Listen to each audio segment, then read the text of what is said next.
Goeiedag en welkom hier by Oase Gemeente se aanlyn diens. Dis vir ons so lekker om saam met jou te kan kuier daar in jou huis. Eerste prys sal altyd wees dat jy hier saam met ons in die gebou is, maar ons weet dat kerk is nie beperk tot 'n fisiese plek nie, dit is oral. Dit laat my dink aan mense met die week wat ons oor gesels het, al die pad uit Eiserfontein uit, Renée en Mary Ann, en ons wil net vir julle sê, julle is so welkom om dit saam met ons te kuier. En as jy soos hulle ons wil laat weet wat die dienste vir jou beteken, stuur vir ons 'n boodskap asseblief. Dit bemoedig ons en ons weet dan dat ander mense hoor die goeie nuus van Jesus Christus. Vandag se diens gaan oor hierdie gedagte dat wanneer ons Jesus volg, dan nooi hy ons om vrees te vervang met geloof. Mag hierdie diens jou geloof stig, mag jy nader groei aan Jesus en onthou, like, share en comment hierdie boodskap as jy dink dit gaan vir iemand anders ook iets beteken. Geniet die boodskap saam met ons. Ons is in 'n reeks in week 2 van 'n reeks wat ons hierdie kwartaal deur gaan gaan tot en met ons Kersprogram, wat ons praat oor hierdie gedagte, doen wat Jesus sê. Jakobus maak hierdie opmerking en jy kan dit gaan lees in Jakobus, ek dink Jakobus 3, sê hy moenie net die woord aanhoor nie, maar jy moet die woord hoor en dit doen. Hy sê as jy 'n persoon is wat die woord hoor en dit nie doen nie, is jy soos 'n persoon wie vir homself in die spieël kyk, sien sy voorkoms is nie aangenaam nie en wegstap en niks daaromtrent doen nie. Met ander woorde, soos 'n tiener. Jy het gesien hulle haarstyle. Onthou julle die haarstyle van ouds? Die mohawk, die mullet, business in the front, party in the back. Onthou julle dit? En soms kyk ek na daai mense se hare en ek oordeel glad nie. Ek dink net ek sou nie dit kon afpoel nie. Jy moet ongelooflik baie confidence hê om sulke tipe hare te kan hê. Okay? Gideon praat van dinosaur hare, want jy het so dingetjie hierbo. Okay? En Jakobus sê ons moet in die spieël kyk en sien wat is fout. Jy sien, dis die krag van God se woord. Dis wanneer ons God se woord lees, dan spreek dit in ons in. Dis die enigste boek, wanneer jy die boek lees hy jou terug. Dis hoekom Jakobus die beeldspraak van 'n spieël gebruik. Ons kyk in hierdie spieël en ons sien wat is fout, en ons gaan en ons moet dit dan doen. En ek dink, en ek hoop jy kan met my saamstem oor in my eie lewe, dikwels soos daar goed wat ek hoor wat Jesus sê, dan dink ek, Here, regtig, moet ek dit doen? En ek dink dit is vir ons belangrik om op 'n plek te kom wat ons werklik doen wat Jesus sê. En dis hoekom hierdie tema so in my hart is, en as jy laasweek nie hier was nie, ons het laasweek gepraat oor hierdie gedagte dat Jesus kom, en hy sê vir ons hierdie goed, want hierdie goed bring ons nader aan wie hy wil hê ek en jy moet wees. Hy weet wat is die beste vir ons, en as jy daai boodskap gemis het, kan jy dit op YouTube gaan kyk, dis nou besig om daar te wys. Maar terwyl ek voorberei, ons maandag ry 'n groepie van ons span Nylstroom toe, ons het daar in Modimolle, die korrekte huidige naam van die plek het ons gegaan en ons het 'n pastoorskonferensie daar bygewoon. En terwyl ons ry, ek weet nie, wie van julle sit altyd in die passasierskant en jy's verantwoordelik vir musiek? Kan ek gou sien? Enigiemand hier, jy's verantwoordelik, jy's die DJ, is so een of twee van julle, okay? So ek het die voorreg gehad om in Januarie ry ek saam met vriende van my see toe. En ek het nie bestuur nie, ek het aan die linkerkant voorgesit en ek het myself ingehad en ek was pastoor DJ, okay. En ek is daai tipe persoon as ek 'n liedjie luister en ek het hom so minuut en geluister en ek hou nie van hom nie, dan skiep ek hom. En die kommentaar kom toe van agteraf, want is altyd iemand van agteraf wat kommentaar lewer. Okay, DJ skiep 'n lot. Kom skiep jy die hele tyd. Nou kom vertel ek jou oor hierdie storie, want dit voel vir my, ons benader die Bybel baie keer soos 'n playlist. 'n playlist met 'n klomp goeters in, en dit wat ons nie van hou nie, skiep ons net. Jy sien, ons kom na Jesus se woorde toe, en Jesus sê, vergewe jou vyand, skiep. Jesus sê, wees 'n vredemaker, nee, is baie lekkerder om te fight, skiep. En wat ek beleef is, die woord nooi ons nie uit om dit te doen nie, maar eerder om iemand te wees wat sê, Here, ek gaan nie skiep wat U sê nie, ek gaan doen wat U sê. En dis waaroor ons vandag verder gaan gesels. En as jy nie laasweekie was nie, hier is die kernskrif vir ons kwartaal, is Matteus 17 vers 5. Jesus is op die berg saam met Petrus, Johannes en Jakobus, en God daag op in hierdie oomblik, en God praat en hy sê die volgende, hy is my geliefde seun, is Matteus 17 vers 5. Hy is my geliefde seun, hy is 'n kind so na my hart, doen wat hy vir julle sê. Laasweek het ons gepraat, ons moet eers hoor voordat ons kan doen, en dat ons nodig het om so te leef, te sê, Here, praat, U dienaar luister. Maar wanneer ons gehoor het, het ons nodig om te doen. En vanoggend gaan jy hoor, en my challenge aan jou is om regtig op 'n plek te kom wat jy sê, Here, my hartpostuur is om te doen. My hartpostuur is om verantwoordelik te wees met dit wat ek hoor, en dit werklik uit te leef. Nou vanoggend se tema is wat as? Punt. Daar's nou 'n vraagteken. Maar wat as? Wie van julle is ook mense wat goed oordink? Kan ek gou sien? Okay. Totdat dink jy, moes ek my hand opgesteek het, my hand nie opgesteek het nie. Jy oordink dit nou. Het soos dit 'n trick question of nie 'n trick question nie. Waartoe gaan hierdie? Jy weet, jou gedagtes gaan in daai plek in. En waar ons vanoggend wil praat is oor hierdie gedagte van vrees. Jy sien, want baie van ons leef in vrees en ons vra hierdie vraag, maar wat as? Ek onthou, en hierdie is vir my die relevantste wat ek vanoggend hier aan kon gedink het, toe ek dink aan die eerste keer wat ek myself regtig gevra het, maar wat as? Daar was hierdie jong meisie, haar naam was Jeannie, en ek het haar gesien van ver af, en ek het gedink, ek gaan haar op 'n date vra. En weet julle wat gaan in my kop aan? Maar wat as sy vir jou nee sê? Of wat as sy vir jou sê is lelik? Wat as sy vir jou sê dat sy wil niks met jou te doen hê nie? En ek gaan in hierdie moment in van, ek wil nie meer met haar praat nie, sy is lelik. En sy het nog nooit 'n woord vir my gesê nie. Want ons speel, een van my leiers het my altyd so geleer, hy het gesê, Marius, dikwels voordat ons konflik moet hanteer, of ons 'n moeilike ding moet gaan doen, soos om 'n meisie uit te vra, of ons moet iemand gaan konfronteer oor iets wat hulle gesê het, dan speel ons tennis in ons brein. Of kom ons maak dit meer relevant, soos paddle, as nou mos die inding. Ja, ek gaan dit sê, en dan gaan hulle dit sê, en dan gaan ek dit sê, en dan gaan hulle dit sê. En ons speel wat as in ons kop. En wat as is kom uit 'n plek van vrees uit. Wat as ek nie 'n werk kry nie? Wat as God nie vir ons 'n baba gee nie? Wat as God nie werklik vir my lief is en my werklik vergewe het nie? Wat as die ekonomie môre in mekaar inval? Jy sien, want ons het hierdie gesprekke met mekaar van, jy weet, dit kan baie slegter gaan as wat dit nou gaan, jy weet net die ekonomie en daai ou wat in daai politieke party is, jy weet net, jy weet, jy moet nie jou kinders mee in staatskole sit en jy hoor wat leer hulle nou die kinders. En ons het hierdie vrese wat in ons ontwikkel en kan ek net vandag vir jou sê, vrees maak van jou 'n slaaf. Vrees maak van jou 'n kluisenaar. Vrees maak van jou, sit jou in 'n tronk.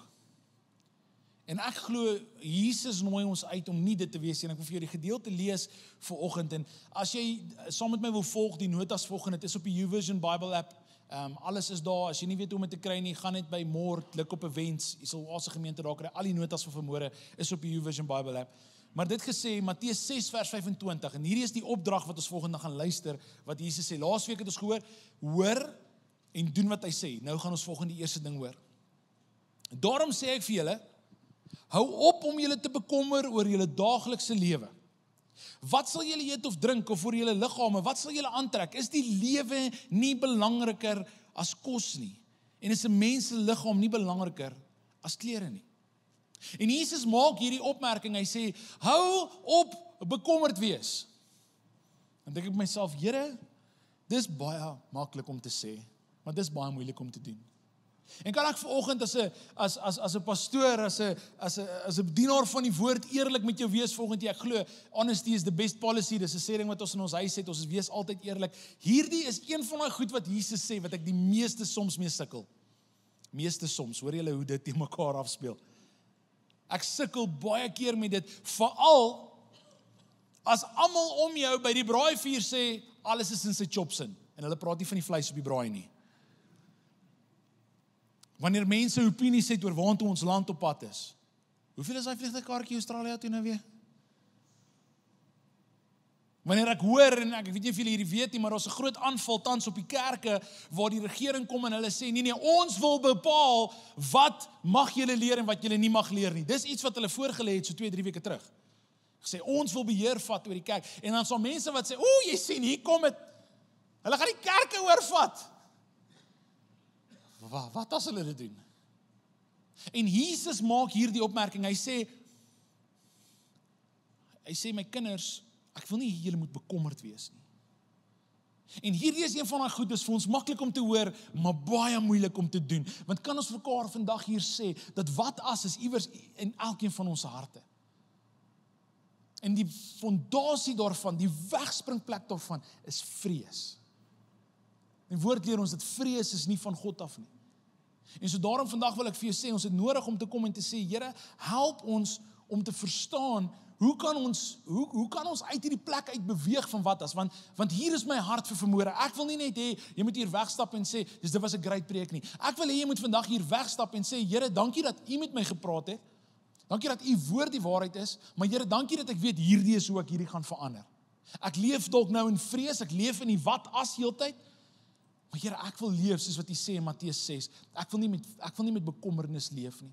Ek sê, Here, ek wil fokus op wat werklik belangrik is, en dan gaan Jesus aan, en dan sê hy van vers 26 tot 32, hy sê, hou die voëls wat daar vlieg dop. Hulle saai nie, hulle oes nie, en hulle maak nie in skure by mekaar nie. Dit is onnodig, want julle hemelse Vader gee aan hulle kos. Besef julle dan nie, dat julle vir God nog baie kosbaarder is as hulle nie? Kan al julle bekommernisse julle lewe 1 sekonde langer rek? En wat klere betref, wat bekommer julle daaroor? Lees hierdie les van die veldlelies wat so pragtig in die blom staan. Hulle sloof hulle nie af om vir hulle self klere te maak nie, en tog sê ek vir julle, self Salomo in al sy glorie was nie so pragtig aangetrek soos een van hulle nie. As God dan die veldplante wat vandag daar is en môre verbrand word so mooi aantrek, hoeveel te meer sal hy nie vir julle sorg nie. Dis 'n belofte. Hy sê, hoekom glo jy dit? Hier is die belofte. Is julle geloof dan so klein? Moet julle dus nie bekommer en vra, wat sal ons tog eet, of wat sal ons drink, of wat sal ons aantrek nie. Dit is die ongelowiges wat hierdie soorte dinge begaan is. Julle hemelse Vader weet tog dat julle dit alles nodig het. Sien, Jesus kom maak 'n stelling hier. Hy sê hierso dat jy hoef nie bekommerd te wees nie. Kyk net om jou rond na God se goedheid. Kyk net hoe goed God vir jou is en hoe goed God vir die lelies en die voëls voorsien. Hy sê, as God vir hulle sal voorsien, hoeveel te meer sal hy vir jou voorsien? Besef jy vandag dat jou Vader, die een wat in die hemel is, wat sy seun gestuur het om vir jou te sterf, is lief vir jou? Besef jy dat jy hoef nie in vrees te leef nie? Jesus maak 'n interessante opmerking hier. Hy sê, hoekom het julle so min geloof? Hy praat oor bekommernisse, oor vrese, en dan gaan hy oor na geloof toe. Met ander woorde, die teenoorgestelde van vrees is nie om dapper te wees nie, die teenoorgestelde van vrees is geloof. Jy sien, want geloof is die uitnodiging vir my en jou vandag, om te sê, Here, al sien ek dit nie nou nie, vertrou ek, U gaan vir my deurkom. Al sien ek dit nie nou nie, gaan ek kyk en ek gaan sien, U het keer op keer al deurgekom, hoekom gaan U my hierdie keer in die steek laat? En ek vra vanoggend vir jou, om jou hart te gaan ondersoek en te vra, waar is die areas in jou lewe wat jy toegelaat het, dat die vyand die wat as saadjie kom plant het? Maar wat as God nie deurkom nie? Jy sien, want ons skuif ons fokus van wat God gedoen het, na iets wat miskien kan gebeur. En die vyand doen dit so strategies. Maar dit is vir my interessant, en Lons, sit gou vir daai laaste gedeelte weer op. Hy sê, dit is die ongelowiges wat oor hierdie soort dinge begaan is. Met ander woorde, en hoor mooi vanoggend wat ek vir jou sê, Oase familie. Jesus sê die volgende. Hy sê, as jy bekommerd is oor môre, hy sê, dis hoe mense wat nie in God glo nie optree. Ek het pak gekry toe ek hierdie gelees het. Dis een van daai goed, as jy nie amen sê nie, sê jy maar eina. Ek het 'n paar keer eina gesê. Want ek weet, daar's goed in my lewe. Ek kyk na my seuns, en ek dink, Here, goed raak verskriklik duur, en ek wil graag vir my kinders 'n goeie lewe gee. Wat as ek nie genoeg geld het nie, Here? Ek kyk na my seuns, en ek dink, Here, wat as hulle gaan sukkel met hulle tande, en dan moet hulle ortodontis toe gaan? En 'n pastoor leer my een keer, hy sê, Marius, moenie net bid vir die gesondheid van jou kinders, bid dat hulle goeie tande sal hê. Het jy hulle ortodontis se rekening gesien? En ek het so 'n bietjie van 'n passion gap, so ek vra die Here om my seuns nie dit te gee nie. Moenie na my tande kyk nie, okay? En ons goed wat ek oor bekommer, en hierdie gedeelte sê, as jy bekommer oor die dag van môre, dan tree jy op soos die ongelowiges. Dis nie my opinie nie, dit staan in die woord. As dit my opinie was, kon jy met my daaroor verskil het, jy kon gesê, nee, Marius, nee. Die woord leer ons, dat dit is die ongelowiges wat so optree. Sê so die ongelowiges wat oor sulke dinge begaan is. En dalk tree ons baie keer meer soos ongelowiges op, as wat ek en jy sal daarvan hou om te erken. Ek glo as ek volgende moet vra, wie van julle is gelowiges, wie van julle glo in Jesus, dan vertrou ek dat almal gaan hulle hande opsteek. En as jy nie jou hand opsteek nie, jy is so welkom vanoggend hier, en ek glo die woord van Jesus is vir jou ook vandag, en sy uitnodiging aan jou is om hom aan te neem. Hy staan by die deur en hy klop, sê Openbaring 3 vers 20. So as dit vandag jy is, die uitnodiging is daar. Maar vir die meerderheid van ons volgende, die rede hoekom jy op 'n Sondagoggend 9 uur kies om hiernatoe te ry, is nie omdat dit net lekker is nie, dis omdat jy glo dat Jesus het vir jou gesterf en opgestaan, en hy het 'n lewe vir jou. Maar dan gaan ons Sondae hier uit en ons tree op soos die ongelowiges. En vandag wil ek jou vra om jou hart te ondersoek en vir jouself hierdie vraag af te vra, is ek besig om soos 'n gelowige op te tree? Is ek besig om in geloof op te tree? Of is ek besig om in vrees op te tree en bekommernis op te tree? Want dis wat Jesus vir ons sê om te doen. Hy sê, moet nie bekommer oor die dag van môre nie, maar vertrou op God. Waar is jou vertroue vanmôre? En ons kere in my lewe wat ek al hierdie pad gestap het, wat ek net keer op keer gesien het, Here, vergewe my. En dalk is dit van julle vanoggend se gebed is. Al wat jy nodig het om te hoor, is dat jy het nodig om op te hou jou toekoms, jou vrese in môre te sit, ophou wat afspeel, en net te sê, Here, ek vertrou U ten volle met die uitkoms van hierdie situasie. Ek vertrou U ten volle, Here, dat U sal deurkom. Ek vertrou U ten volle vir my huwelik. En ek hoor hier die woorde van Jesus. En dit vat my na 'n storie toe in Markus. Nou Markus is een van my gunsteling skrifgedeeltes in die Bybel. Ek is net eenvoudig mal oor die boek Markus. Ek dink dit is my gunsteling evangelie. Sommer dit so vinnig is. En ons 'n storie in Markus wat ek gereeld daarvan hou om te lees, of ek het dit nou die dag weer gelees. Inteendeel, toe ek in Middelburg gaan preek het, toe preek ek uit Markus 5 uit. En Markus 5 vertel die storie van 'n man met die naam Jairus. En ek gaan dit vir jou kortliks vertel. Jairus kom by Jesus en hy sê vir Jesus, Here, my dogtertjie is siek. Nou jy nodig om te verstaan, Jairus is hy werk vir die vyand. Hy's 'n Romeinse offisier. Met ander woorde, die ouens wat Jesus oor 'n rukkie gaan kruisig, daai ou werk vir hulle. Hulle hou nie van Jesus nie, hulle gaan Jesus doodmaak, en tog, selfs die ou wat Jesus gaan kruisig, wat deel is van die groep mense wat Jesus gaan kruisig, Jesus help hom. En Jesus sê vir hom, hoor hierso Jairus, ek sal saam met jou gaan. En daar gaan Jesus en Jairus en hulle stap, en ek wil graag hierdie storie vir 'n oomblik vir jou lees. Dit sê die volgende: 'n leier van die plaaslike sinagoge, 'n man met die naam Jairus, kom toe na hom toe, en toe hy Jesus sien, val hy voor hom neer en hy pleit ernstig by hom: my dogtertjie is op haar laaste. Kom sit tog u hande op haar sodat sy gesond kan word en bly lewe.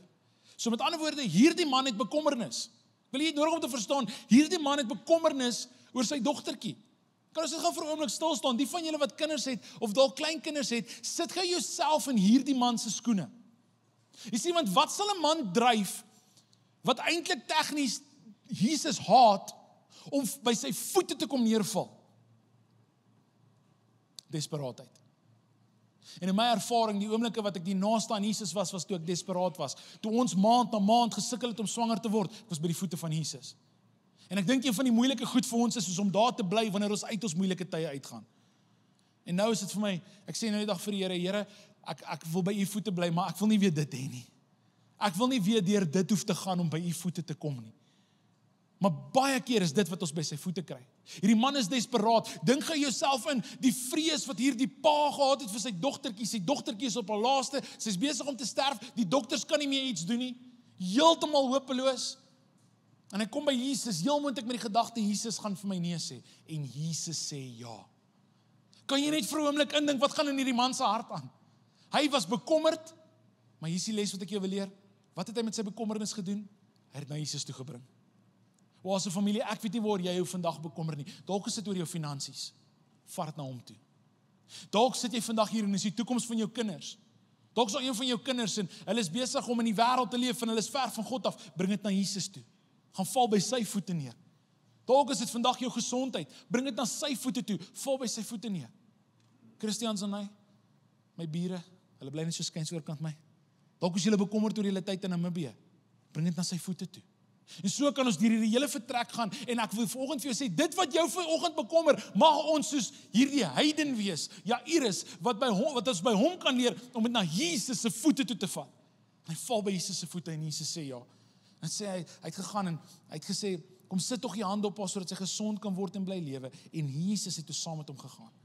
So hier kom Jesus saam, hy sê 'n groot klomp mense het agter hom aangekom en teen hom saamgedrom.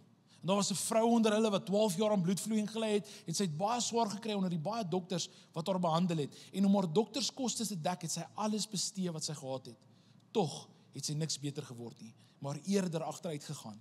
En toe sy van Jesus hoor, het sy deur die skare gebeur en van agter aan sy klere geraak, en sy het gedink, as ek net aan sy klere kan raak, sal ek gesond word. Sien, weer eens, iemand wat verstaan, by sy voete, as ek net aan sy kleringste kan raak, dis waar die oplossing kom vir my en jou bekommernisse. Dis waar die oplossing kom vir my en jou vrese. Maar hoeveel keer draai ons na iets anders toe? Dink daaroor. En sy gaan na Jesus toe en het sê die bloeding het dadelik gestop en sy kon aan haar liggaam agterkom dat sy gesond is.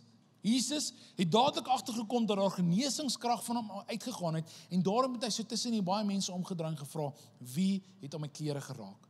Sy disippels protesteer toe, u sien tog hoe die massa u verdring, hoe kan u vra wie het aan my klere geraak? Maar Jesus het bly rondkyk om te sien wie dit gedoen het. Onder die besef van wat met haar gebeur het die vrou bewend van angs voor hom neergeval en vir hom alles openhartig vertel. So hier kom Jesus, Jairus ontmoet hom, sê Here kom red my dogtertjie. Jesus sê wonder bewonder, ja, stap saam Jairus, is dit mense om Jesus, is 'n gewemel van mense om Jesus. Jesus stop. En ek dink hoe Jairus net na Jesus kyk. Here asseblief maak gou. Was jy ooit in een van daai situasies waar jy is afhanklik van iemand anders om iewers heen te ry en dan dis of hulle living their best life. Sondagmiddag ry. La. Is altyd as jy laat is, ry daai stadige ou voor jou. Is dit julle ervaring ook? En dan ry jy te vinnig en dan vang hy flitsie. Dis nou 'n nuwe ding hier in Klerksdorp. Ons moet watch. En ek kan sien hoe Jairus na Jesus kyk en hy sê, Here asseblief maak dit gou. Hy sê dit dalk nie, maar dis definitief hoe hy voel. Here, my dogter, onthou Jairus se woorde in die begin, my dogtertjie is op haar laaste. Maar Jesus staan stil. En hy vra, wie het aan my geraak? En hierdie vrou bly toe verlang stil. Nou die rede, ek wil nie te veel tyd hier aan spandeer, maar die rede hoekom hierdie vrou stil gebly het en dadelik gesê het, Jesus is ek nie, want as hulle geweet het waar ons die siekte wat sy aangely het, sou hulle haar doodgegooi het met klippe. Want dit was verkeerd vir 'n vrou wat aan bloedvloeiing gely het om tussen mense te wees. Sy was gesien as onrein en daarom volgens die Joodse wet kon hulle haar doodgegooi het met klippe. En sy was bang as sy sê Jesus is ek, dan gaan mense sê, hey, hoekom raak jy aan 'n Joodse man en hoekom is jy tussen ons? Jy moet gestenig word. Maar dis nie Jesus se reaksie nie. Jesus herstel hierdie vrou. En hierdie vrou staan op en sy sê, en die woord sê iets interessant, hy sê, die vrou het haar hele storie openhartig vir hom vertel. As hierdie 'n man was, 2 minute gesprek. Hierdie was 'n vrou wat Jesus alles openhartig vertel het. Het jy al gehoor as 'n vrou alles openhartig vertel, hoe lank dit vat? My vrou sit gelukkig nie meer hier nie. Jy sien, wanneer die realiteit is, 'n vrou praat lank en sy vertel heel moontlik, Jesus toe ek gebore was. En sy vat hom tot en met hierdie storie. En Jairus staan daar. En weet julle wat? In hierdie hele proses gebeur iets interessant. Hy het volgens my dogter, omdat jy so vasgeglo het jy gesond geword. Geloof. Kyk wat sê die aksie van geloof. Genesing. Hy gaan toe, hy het vir haar gesê, my dogter, omdat jy so vasgeglo het jy gesond geword, gaan in vrede en wees vir altyd genees van jou kwaal. En terwyl hy nog besig was om met haar te praat, kom daar boodskappers van Jairus se huis af met die boodskap, jou dogter is dood. Dit sal nie help om die leermeester langer lastig te val nie. Dink gou wat gebeur in hierdie oomblik in Jairus se hart. Daai bekommernis wat ons net van gelees het, wat Jesus sê in Matteus 6, wat hy sê, gee dit vir my, kyk om jou rond en sien dat jy nie hoef te vrees nie. Kan ons gou reg met mekaar wees? Ek wonder hoe maklik as iemand vir Jairus in hierdie oomblik moes sê, toe sy dogtertjie dood gegaan het, sê, is Jairus se reaksie nie, ag Here, dankie dat ek net kan kyk na hierdie vrou se storie, hoor, dankie Here, dit gee my hoop. Dink jy dit was sy reaksie gewees? Ek dink Jairus se reaksie was, Here, hoekom het U stil gestaan? Here, hoekom het U so lank gevat? En ons van ons wat dikwels so voel, ek kan vir julle sê, daar's oomblikke op hierdie verhoog, wat ek babietjie na babietjie toewy, en ek sien hoe ander mense hulle wonderwerk kry, en ek staan en sê, Here, hoekom wag ons nog steeds? Here, hoekom kry hulle blessing? Here, hoekom is daar mense wat kinders kry en aborsies kry, maar ons sukkel om swanger te word? Dis die goed wat deur my kop gaan. Nie, kyk hoe voorsien die Here vir die lelies, hy gaan vir my voorsien nie. Partykeer in 'n oomblik is dit nie skrif wat jy wil hoor nie, maar kan ek vir jou sê, of jy dit nou wil hoor of nie, dit bly die waarheid. En dis nie iets wat ons van hom te hoor nie. Maar tog, keer op keer gaan ek terug na sy voete toe, en Jairus bly net hier by hom. En ek wil hê jy moet die volgende verstaan, om by Jesus te bly is die beste plek waar jy kan wees, of dit nou goed gaan of sleg gaan. Jairus bly by Jesus, want hoor Jesus se reaksie. Dit sê Jesus het die boodskap egter gehoor en vir Jairus gesê, moet jou nie ontstel nie, vertrou net. In die oorspronklike Grieks praat hy daar, hy sê, moet jou nie ontstel nie, jou hart moenie teleurgesteld wees nie. Hy sê, hê geloof. Weereens sê ek volgende, jy kan kies vrees Of jy kan kies geloof. Jy sien, want vrees sê hierso vir hom, Jesus het jou gedrop. Dis te laat. Daar's geen hoop nie. Geloof sê, moet jou nie ontstel nie, vertrou net. Glo net. En wat doen Jairus? Hy bly by Jesus. Want hy weet, in die situasie waar ek myself bevind, is toch geen beter plek om te wees as by hom nie.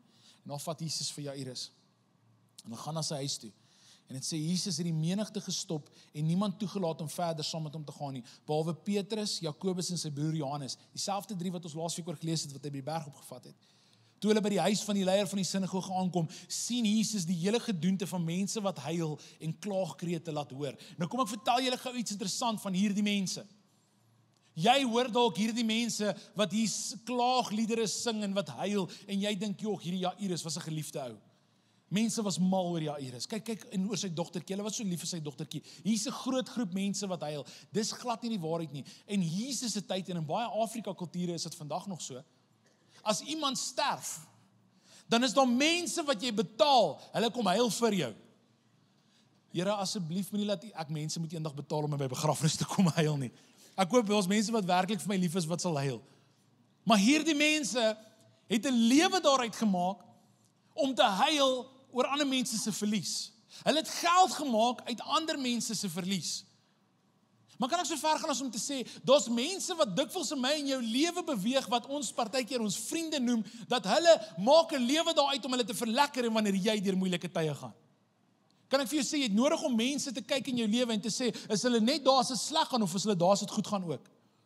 Want ek het al agtergekom in my lewe, dis die mense wat saam met my is, nie net in die slegte nie, maar in die goeie ook wat ek langs my wil hê. Want dis mense wat nie net my ondergang en my teleurstelling vier nie, dis mense wat wanneer ek wen, dan is hulle bly omdat ek wen. Ek sien hierdie mense nie omgegee oor Jairus of oor sy dogtertjie nie, hulle was daar vir wat hulle kan kry. Wees versigtig vir mense in jou lewe wat daar is vir dit wat hulle uit jou uit kan kry. Wat jou net gebruik, wie sulke mense in jou lewe hê nie. En Jesus kom hier en hy sien hierdie hele gedoente.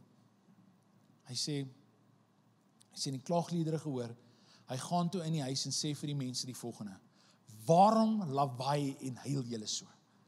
Hy kom maak hulle stil hier. Hy kom sê vir hulle, waarmee is julle besig?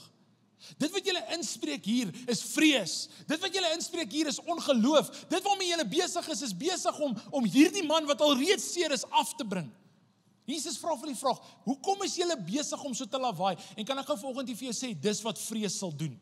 Vrees maak geraas. Maak nie geraas noodwendig aan die buitekant nie, maar hierso en hierso. Nee, wag, hierso en hierso. In jou hart voel jy hierdie angstigheid. Wat as God nie vir my teerkom? Wat as daar nie hoop is vir môre nie? Wat as daar nie hoop is vir my verhouding nie? Wat as? En dit praat nie saggies nie, dit praat hard en dit skree en dit huil en dis hoe vrees vir my klink. En jou hart klop vinnig. En jy sukkel om te sien en jy sukkel om te fokus en jy weet nie wat se kant toe om te gaan nie. Jy sien, en dis wat hierdie mense so optrede besig is om in Jairus te doen. En Jesus stap daar en hy sê, waarom maak julle sulke lawaai? En ek en jy het nodig om dalk in ons hart in te gaan en te kyk wat se goed is daar wat nie van God af is nie. En te sê, waarom maak jy so lawaai? My toekoms is in God se hand en nie in my eie hand nie. Glo enigiemand dit vanmôre? Dat my toekoms is in sy hand en nie in die politieke partye se hand nie. My toekoms is in sy hand en nie in my bankrekening se hand nie. Of in 'n dokter se hand nie. Hy kom maak hulle stil, en ek het niks teen dokters nie, en ek het niks teen bankrekeninge, inteendeel, dankbaar vir dit. Meer vir dokters as vir bankrekeninge. Maar Jesus kom hier en hy sê vir hulle, bly stil man. En hoor hulle reaksie. En hier so jy kan toets of jy die regte gedagtes in jou hart het, en die regte mense in jou lewe het. Hoor hulle reaksie toe Jesus sê eintlik vir hulle, hou op met jou ongeloof man. Hoor hulle reaksie. Die kind, Jesus het gesê, die kind is nie dood nie, sy slaap net, hy kom spreek geloof. Die klomp het hom uitgelag. As jy vriende in jou lewe het, wat jy mee deel, en jy sê vir hulle, ek glo God gaan iets deurkom, en hulle lag jou uit, het jy nodig om vir jou ander vriende te kry. As jy gedagtes het, dat wanneer jy die woord teen dit spreek, wanneer jy kom en jy sê, Here, ek weet my huwelik is in die moeilikheid, maar ek vertrou, jy kan dit kom red. As jy dit dink en ons iets wat sê, jou huwelik gaan red, nooit nie. dan het jy nodig om te besef dat daai gedagte is nie van God af nie, daai gedagte is van die vyand af. En jy moet daai gedagte stil maak en daai gedagte aanspreek en daai gedagte, ek wil amper sê, wegjaag, soos wat Jesus het. Hoor Jesus se reaksie. Ek is mal oor Jesus se reaksie. Die klomp het hom uitgelag, maar hy het hulle almal buitentoe gestuur. Die Afrikaans stel dit so mooi. As jy hierdie in die Grieks lees, dan speel dit op die gedagte dat Jesus het hulle fisies uitgesit. Jesus was 'n bouncer gewees. Jesus het met sy grove hande, ek dink die Jesus het sagte handjies gehad nie, hy het met hout gewerk, het al met iemand gepraat wat met hout werk, hulle hande is grof, hulle werk aan hierdie goed. Jesus het daai hande van hom gevat en hy het hulle uitgesit, hy het hulle uitgejaag en gesê, jy is nie meer welkom hier nie. En kan ek vanoggend vir jou sê, Oase familie, wat ek die Here voor vanoggend vra vir ons as 'n Oase familie, is dat daar leuns van die vyand is, wat hy in ons gedagtes en ons hart kom vestig het, dat Jesus volgens sal instap en dit sal uitsit, dit sal uitjaag en sê, jy het nie die laaste sê oor my kind nie. Openbaring 3 vers 20, kyk, ek staan by die deur en ek klop, en wie ook al my sal laat inkom, sal ek saam met hom 'n feesmaal hou. Wanneer Jesus klop en hy kom in, hy gaan nie toelaat dat daai vrees daar bly nie. Hy gaan hom uitsit. En weet jy hoekom? Want solank as wat vrees daar is en geraas maak, skep dit 'n atmosfeer van teneerdrukking. Dit skep 'n atmosfeer van ongeloof. Dit skep 'n atmosfeer van wat as. En Jesus sê, maak stil daai stemme, en hy vat hulle uit. En hoor wat gebeur het sê. Hy het hulle almal buitentoe gestuur. Toe vat hy die kindjie se pa en ma en die 3 disippels na die vertrek waar sy lê. Sien Jesus kom en hy maak stil. Ek deel vanoggend met Colin dat ek lees hierdie gedeelte vanoggend en ek het klaar my notas voorberei en ek is voorberei vir vanoggend. En ek dink by myself die volgende ding. Hoeveel keer het ek al uitgemis op wat Jesus doen, waar ek ongeloof gehad het? Wil jy met hieroor dink? Jy sien, want wat hier volgende gebeur is, Jesus stap in die vertrek in en hy maak hierdie dooie dogtertjie, sy was dood.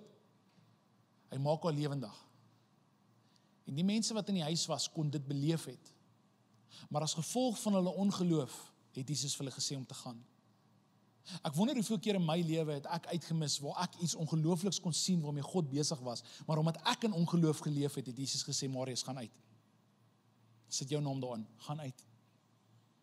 Ek wil nie mis wat God besig is om te doen nie. Ek wil in die vertrek wees wanneer Jesus dooie kinders lewendig maak. Ek wil in die vertrek wees wanneer Jesus huwelike red. Ek wil in die vertrek wees wanneer jong mense en ou mense en wie ook al hulle harte vir die Here gee. Ek wil in die vertrek wees wanneer iemand uit 'n rolstoel uit opstaan en sê, Here, dankie dat U my genees het van 'n siekte. Ek wil in die vertrek wees wanneer iemand getuig oor die Here dat my vrygemaak het van kanker. Ek wil in daai vertrek wees, maar hoeveel keer dan hoor ons iemand sê, God gaan deurkom, en dan dink jy, okay. En dan sê Jesus, ek dink dit is tyd dat jy ook uitgaan, want dit wat jy besig is om te skep is ongeloof. En so Here, vergewe ons volgend vir dit. Mag ons volgend gaan van 'n plek van en vrees, na 'n plek van, Here, ek kan nie wag om te sien wat U gaan doen nie. En Jesus stap in daai vertrek in en hy maak daai dogtertjie gesond, en daai dogtertjie staan op. En hy sê vir haar, hoor hierdie gedeelte, hy sê, terwyl hy haar hand vat, so sag Jesus, en ek dink, so in veel liefde, hy sê, kom vat haar hand, en hy sê vir die kind, dogtertjie staan op, en onmiddellik het die dogtertjie op haar voete gekom en begin rondstap. En sy was immers al 12 jaar oud. Haar ouers was absoluut in ekstase, maar Jesus het hulle opdrag gegee om dit heeltemal stil te hou en vir iets te gee om te eet. Of iets te ete te gee. Jy sien, nie net het Jesus al genees nie, hy het vir gesê gaan leef nou. Jesus gaan 'n paar goed vanoggend, vir dis wat my verwagting vanoggend is, hy gaan 'n paar goed kom red vanoggend hier, dooie verhoudings, dooie huwelike, dooie finansies. Ek sien hierdie prentjie van ouerskap en kinders wat ongesond is. Ek glo God gaan dit vanoggend kan kom en begin herstel. Maar na Jesus hierdie meisie opgewek het hy nie vir gesê bly net in die bed nie, hy het vir gesê staan op en lewe. Hy het vir gesê gaan, eet iets, doen wat jy altyd sou doen, gaan aan met jou lewe. Jy sien wanneer Jesus ons genees, dis soos Lazarus. Lazarus het nie vir hom 'n bed gekoop en in die graf elke aand gaan slaap nie. Hy het teruggegaan na sy huis toe. Ons het nodig om terug te kom na 'n plek toe wat ons sê, Here, ons glo U kan genees. Maar dit bring my by my boodskap van 3 weke terug by ons, by die oggend wat ons gepraat het oor kanker, in Job se woorde, dat Here, al doen U dit nie, bly U goed. Want ek besef iets van julle wat die Here vertrou het, en dit het nie uitgedraai, en jy het geloof gehad, en dit het nie uitgedraai soos wat jy wil hê, dit moet uitdraai nie. Daai geliefde het nog steeds gesterf, daai huwelik het dalk nog steeds beëindig, en vanoggend kan ek nie hier staan en vir jou die antwoord gee op dit alles nie. Ek het ook vra. Ek vra ook, Here, hoekom toe Jeannie swanger was? Nou ons vir 2 jaar gebid het ons daai babatjie verloor. Here, hoekom? Here, hoekom ons vir my Janey McMaster begrawe? Here, hoekom kon daai dogtertjie nie opgestaan het nie? Here, ek vra ook. Ek staan nie volgende hier en maak of ek al die antwoorde het nie. En hierdie is die ding waarmee ek die meeste worstel met hierdie skrifgedeelte, is, Here, hoekom het U dit vir Jairus gedoen, maar daar is soveel ander kere wat U dit nie gedoen het nie. En so kan jy jou storie daar gaan inskryf, waar jy nie die antwoorde het nie. Kan ek vanoggend vir jou sê, ek het ook hierdie antwoorde nie, maar ek weet die volgende, dat Hy is by jou, al gaan jy deur die moeilikste, donkerste tye. En ek lees vir jou my gunsteling skrifgedeelte in die Bybel, en dit is Psalm 23. Ek weet Psalm 23 het my al die moeilikste tye in my lewe gevat. En Psalm 23 vers 4 ken ek uit my hart uit. Dit sê, wanneer ek loop in 'n baie donker kloof, sal ek nie bang wees nie. Jy sien, Dawid skryf nie hier, jy sal nooit deur moeilike tye gaan as jy by God is nie. Want hy begin deur te sê, U is my herder, en dan praat hy van daar. So met ander woorde, ek behoort aan God, ek is syne.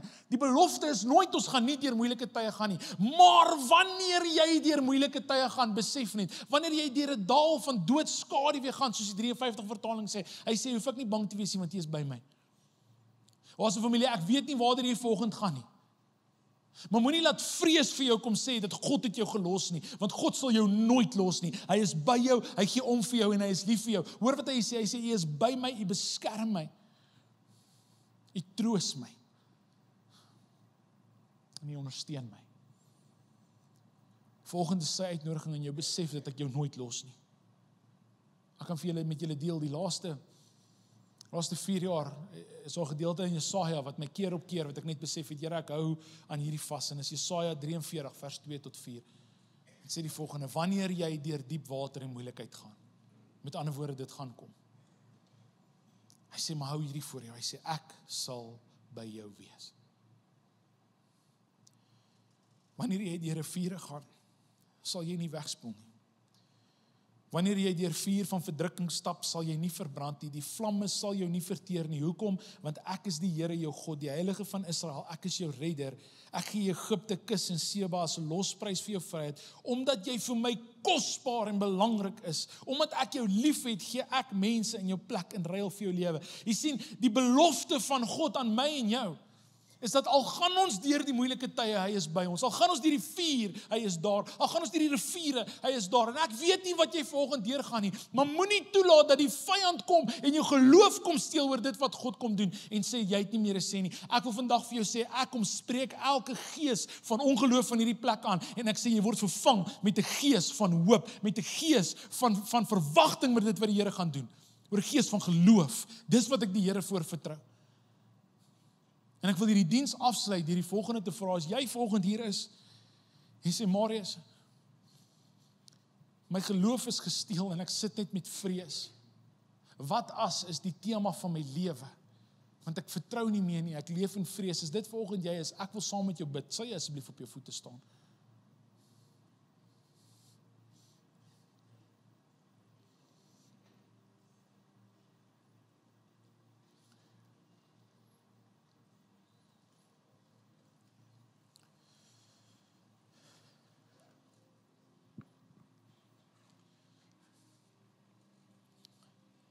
Kerk, kom ons wees kerk en gaan staan by hierdie mense, gaan sit jou hand op iemand se skouer.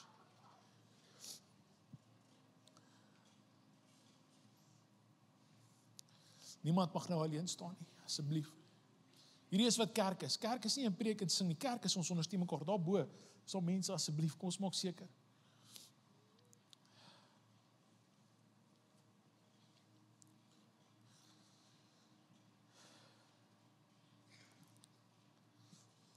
Jenny.